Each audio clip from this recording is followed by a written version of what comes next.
And to everyone who hates when I win, the winged victory came to the Louvre in pieces, and people still line up to see her. Disney is trying to do something Hollywood has never done before: hold an actress financially accountable for a box office catastrophe. At the heart of this unfolding drama? Rachel Zegler, a young star once celebrated as the fresh face of Disney's future, now whispered about behind closed doors as the studio's most high-profile liability. What happened? How did a dream role turn into a headline-making disaster? It began, as most tragedies do, with hope. And I can only hope that despite my flaws, and despite my cracks and my breaks, and there are many of them, that at every premiere and everything I do, people will wait in line to see. Disney was reimagining its crown jewel, Snow White, the film that launched the entire Disney empire in 1937. The idea was bold: bring this beloved fairy tale into the modern era with dazzling visuals, a progressive message, and a new kind of princess. The budget ballooned. Estimates range from $170 million to a staggering $270 million. This wasn't just another remake. The thing that really shocks me about this story, Disney and all these media companies, they invest hundreds of millions of dollars into these projects, right? This was supposed to be Disney's next billion-dollar phenomenon. A film that would blend nostalgia with modern ideals and capture a global audience. But instead of magic, Disney got mayhem. The signs of trouble started long before the movie hit theaters. Production was plagued with delays. Rewrites changed core parts of the script. A literal fire broke out on set. COVID swept through the crew. Have they ever thought about maybe like a little bit of vulnerability study, opposition research, that sort of thing, before you go and hire some Zoomer who's a lunatic? Bringing filming to a halt. Reshoots dragged the timeline into chaos. Even crew members began joking that the project was cursed. Still, Disney pushed forward, driven by ambition, the weight of legacy, and the belief that they were crafting something transformative. They had their Snow White, Rachel Zegler, a young Latina actress who had just taken Hollywood by storm with her lead role in Spielberg's West Side Story. The original cartoon came out in 1937, and very evidently so. There's a big focus on her love story with a guy who literally stalks her. Yeah. Weird. Super weird. So we didn't do that this time. Rachel wasn't just a new face. She was seen as a symbol of the future, multicultural, outspoken, confident. But what was seen as strength at first soon became a lightning rod. Early promotional interviews set the tone. Rachel openly criticized the original 1937 Snow White, calling the prince a stalker and dismissing the classic love story as outdated and problematic. She promised a new kind of princess, one who didn't dream of love or marriage. So no prince or a different kind of prince? We have a different approach to what I'm sure a lot of people will assume is a love story just because we cast a guy in the movie, right. Andrew Burnap, great dude. But of leadership and independence. While some praised her progressive stance, others, particularly longtime Disney fans, were stunned. It wasn't just a remake. It was a rejection of what Snow White had always been. And the internet doesn't forget. Hashtags like #NotMySnowWhite and Boycott Disney began to trend within days. People weren't just angry. They felt insulted, betrayed. The original Snow White wasn't just a story. It was a part of their childhood. It's really not about the love story at all, which is really, really wonderful. And whether or not she finds love along the way is anybody's guess until 2024. All of Andrew's scenes could get cut. Who knows? A memory wrapped in innocence. Rachel's words, to many, came off not as thoughtful critique, but as condescension. Instead of honoring the legacy, it felt like she was mocking it. Disney had a choice: shift direction or hold the course. They chose the latter. The prince's role was drastically reduced. The seven dwarfs, beloved by generations, were replaced with a diverse group of magical creatures, supposedly to avoid outdated stereotypes. The new characters didn't resonate. Fans questioned whether the changes were driven by creativity or corporate checkbox activism. And then Rachel gave more interviews. bold, unapologetic, and at times incendiary. And then they had to hire a special media consultant for her to follow her around all the time and make sure she didn't continue shitting on Snow White and the prince and young love and women who want to get married and Steven Spielberg, the executive producer of her previous movie, and white people who she claims wanted to know if she was really a Latina on her first movie. In one viral clip, she stated that she should be paid for every hour the movie was streamed online.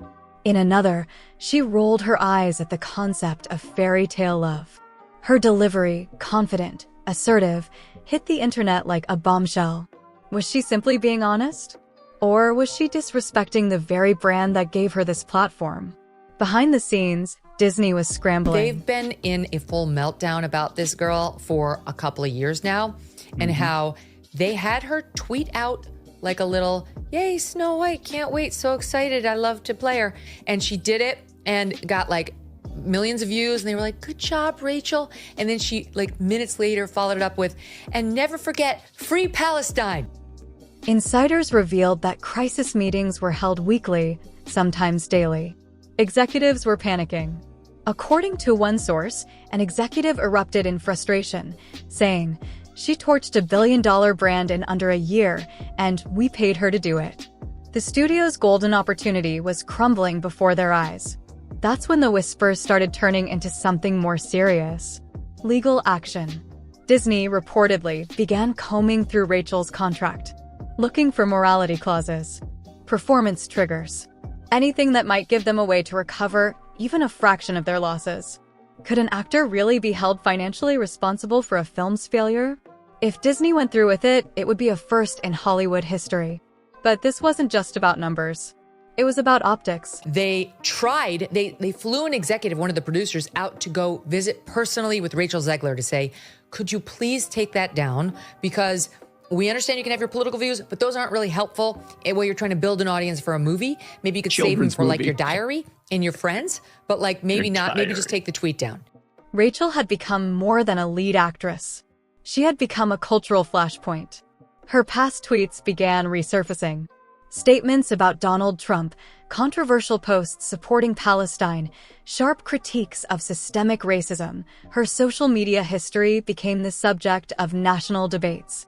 In one particularly charged moment, she tweeted support for Palestinian rights just minutes after Disney had publicly praised her for promoting the film.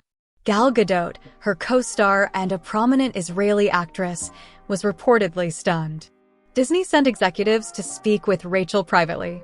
They asked her to remove the tweet, not because they didn't respect her views, but because of the timing, the optics, the controversy it stirred. Rachel refused, and suddenly the spotlight became a floodlight. PR teams began crafting apology posts, carefully worded, emotionally flat. Isn't this the one where they actually took the dwarves out of the seven dwarves? Yes, Yep. we have CGI dwarves now. Okay, yeah, because little people didn't need jobs either. It's Peter Dinklage wanted the whole field to himself. Went out there and was like, ladder down this is behind him. insulting, Yeah. unless it's me. Rachel posted them, but fans didn't buy it. Comments flooded in scripted, soulless, corporate damage control. What should have been a healing gesture only deepened the divide. Some accused Disney of using Rachel as a scapegoat. Others believed she had ignited the fire herself. Her meteoric rise began to slow, then stall. Hollywood insiders said projects started disappearing. Roles she had once been considered for went silent. Studio interest cooled. Rachel was reportedly devastated. The moment she believed would define her career, stepping into the shoes of Disney's most iconic princess, had become a public trial. And then, the box office numbers dropped. Opening weekend brought in just $43 million in the US. A brutal blow. Globally, the film struggled to pass $87 million. This wasn't just about one movie. It was about a cultural clash. He kicked the ladder. Yeah, he The got his ladder. money in Hollywood, and now he's like, Oh, don't nicely hire done, anyone else. Smug. The ladder. That was nicely done. Yeah. No, but I mean, he got his money acting as a little person. Now he's saying it's demeaning for them to have those roles. A generation gap. A debate over how far a company can bend its legacy before it breaks. Rachel became the face of a bigger question. Can you modernize a classic without erasing what made it matter in the first place? Many believe Rachel's intentions were genuine, that she believed in a new kind of heroine. But her approach lacked grace. Her delivery lacked tact. Instead of inviting audiences into a new vision, she seemed to mock the old one. In doing so, she alienated the very people who made Snow White timeless. For millions, Disney isn't just entertainment. It's an emotion. It's family. It's heritage. When that's dismissed, people take it personally. In trying to tell a new story, Disney may have told the wrong one. Now Rachel stands at a crossroads. Will she vanish for a while, only to return rebranded and resilient? Or will this become her legacy? Not a fairy tale, but a Hollywood fable of fame lost too soon? Disney is quiet. Rachel's social media has gone dark. And Hollywood is watching with bated breath. Because in the land of dreams, few things sting more than a public fall from grace. What do you think? Was Rachel unfairly targeted? Or did she rewrite her own downfall?